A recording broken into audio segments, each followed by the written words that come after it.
So I'm working on a 2008 Acura TL 3.2 liter. What I want to do is I want to do from the very beginning preliminary checks that you're going to do in order to find out if you actually have a bad alternator or a bad battery or a blown fuse or a bad charge wire that goes from the alternator directly to the positive, which is going to be B+, positive. The first thing you're going to do is grab your owner's manual, okay?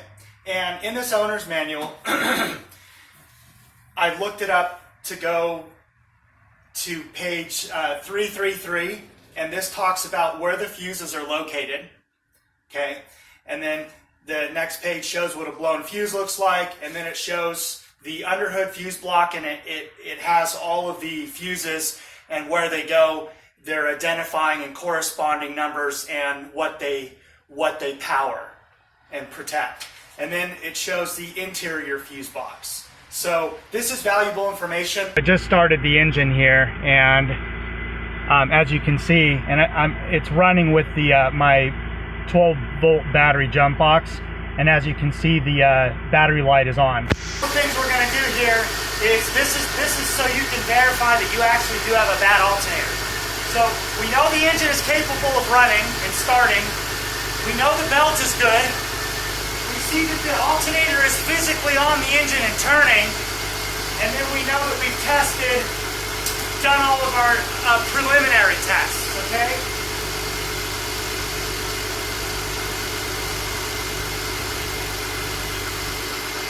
So what I'm doing here is, now I know somebody might want to understand how to do a voltage drop test, and this would be the perfect time to do that, but because the alternator isn't charging the battery, I can't do a voltage drop test, but I can do another test.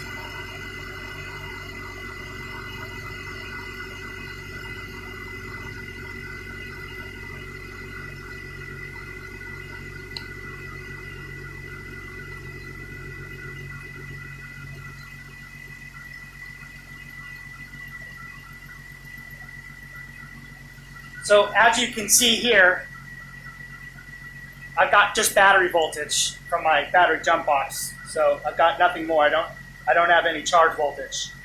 I should see somewhere around 13.8, 13.9, and upwards to 15, and I'm not seeing anything. So I see that the alternator is not charging the battery at the moment.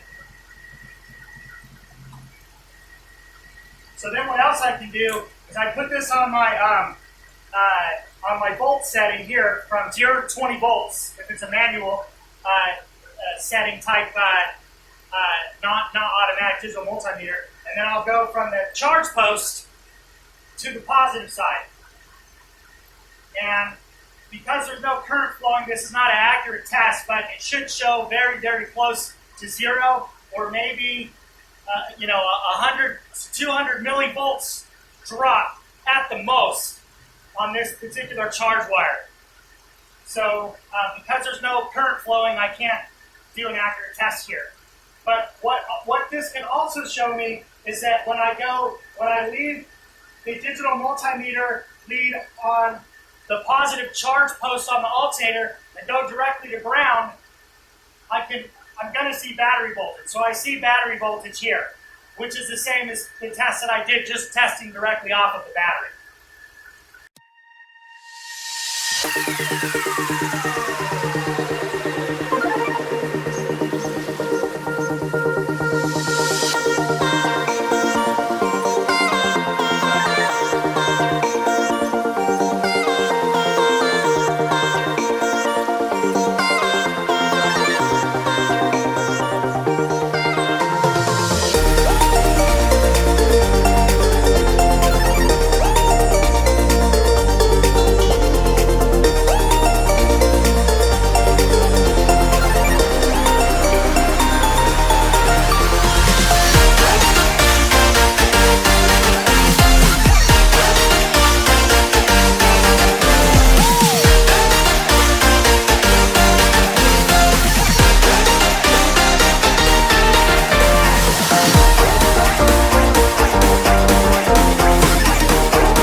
Steps shouldn't be too hard. If you watch my video and you learn from what I'm doing here, you will definitely be able to be really quick at this. So with my digital multimeter, I've got this special tool that is like tweezers that I can just easily check fuses. Fuses, they have a little tip exposed on either end, so with the fuse plugged in. So this is the fastest way to test.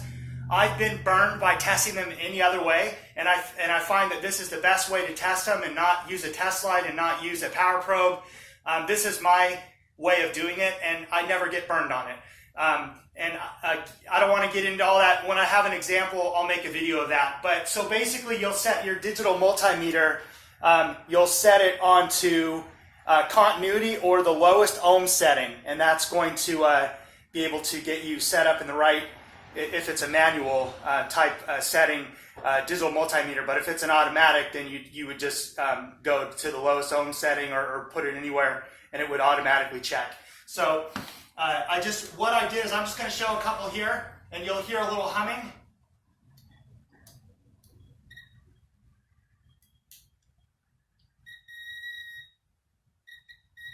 So you want to hear that, and you want to hear that across all the fuses. So you just go all the way down and continue and just check them all and make sure that none of them are blown. Okay, so now I've got a couple of multimeters set up here to make this real easy. So then, and you could just do this with one digital multimeter. I just have many because I do electrical testing all the time. So then what I'm going to do is the setting I'm going to put it on is just for continuity, or you could put it on the lowest ohm setting and then check your test leads. Make sure you got a good connection there. That way your equipment is giving you the accurate information. If your equipment doesn't give you accurate information, then you can't be accurate in your diagnostic. So over here on this back side of the cover here for the fuses for underneath the hood, it's got power, it's got ignition, and it's got a battery fuse. So it's got quite a few fuses here. So the fuse, your two wires that come in are right here. They go right in there, and that's from positive. So you want to make sure those are good. So what I've just done is I've confirmed that from here to this distribution center, power distribution center, we got at least there's some connection here. It's not a broken open circuit, okay? Then what you do is still staying on positive, and it doesn't matter how you use these because all you're doing is testing for continuity. You could reverse them, you're just going from one point to the other. So then what you'll do is you'll go and touch on positive, and then you'll just touch, you can go here, and then over here is where the fuse is. So you want to make sure that that fuse is bridged. So there's two over here that fuse this and fuse that, and then there's another main one here. So if you have power at all 5 of these spots here, 1, 2, 3, 4, 5, from the battery, and from the battery you have power going in, and then the fuses are good, and everything checks out, and you've checked all your little mini fuses here, and you've checked all the mini fuses that are inside the car, to the left of the steering wheel, and you have found no blown fuses, which is the best way to diagnose this, is just check all the fuses, because you just never know. It just shortcuts the whole repair diagnostic process rather, and makes it so much simpler. And then, of course, you need to absolutely be sure that you have a good battery. And in this case, I already know this battery is at 4 volts, and I pretty much know the story. And then what you're also going to do is you want to make sure that this is another very important test to do, is what you're going to do is you're going to connect onto the alternator charge wire post. Okay, in this case, this is where the alternator is, where the belts turn.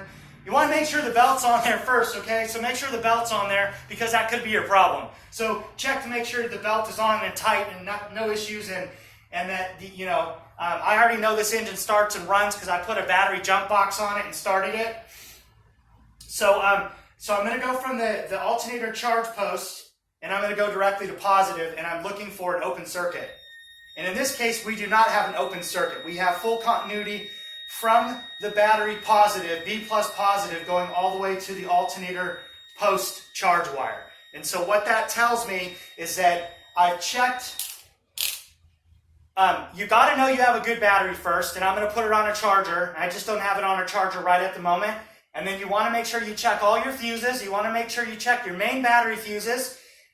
You want to make sure that you check for continuity from the alternator to the positive wire. You want to make sure that from the positive wire, you have these two feed wires that go into your power distribution center. There's no open circuits or any issues there, so you want to make sure you have full continuity. And then the next test I'll show you next. So in my time, it's going to be a couple minutes. In your time, it's going to be 1 second. I'll be right back. Something really important I wanted to share. There is a main 50 amp fuse that is for the B plus main ignition and power window. They both share the same fuse, okay? And it's got, just like any fuse in the center, it's got a softer metal that will melt when it exceeds 50 amps, okay? What I just found is that I could have misled you, but you take a digital multimeter, and this is basically just doing the job so that you can be the best you can at this and make sure that you don't make any mistakes, okay? Because this could be something that could be involved with the reason why the alternator won't charge, okay? So what I found is that if you'll remember back, I touched the 5 points here. There's the two power feeds, and then they're both fused, so that makes it there on both sides, makes it 4 points of contact that you want to check with your digital multimeter for continuity. Then there's this other one, and I just touched it right on the center of the screw. Well, there's always power here without the fuse in there, okay? So what you want to do is, and I hope this comes good on camera, shows up good on camera, so you'll put one end here and the other one here, and then on the other side, so do both sides. And that's how you verify that this fuse is good. And then it just has one little Phillips head screw that goes in there. My Autel MaxAssist Mini, by the way, scan tool. Another thing that I wanted to mention too in your diagnostic process is that if you don't have a scan tool, obviously you're not going to be able to do this step. But because the battery came here dead, and I'm pretty sure I lost all saved, stored information in the PCM related to this charging issue with the alternator.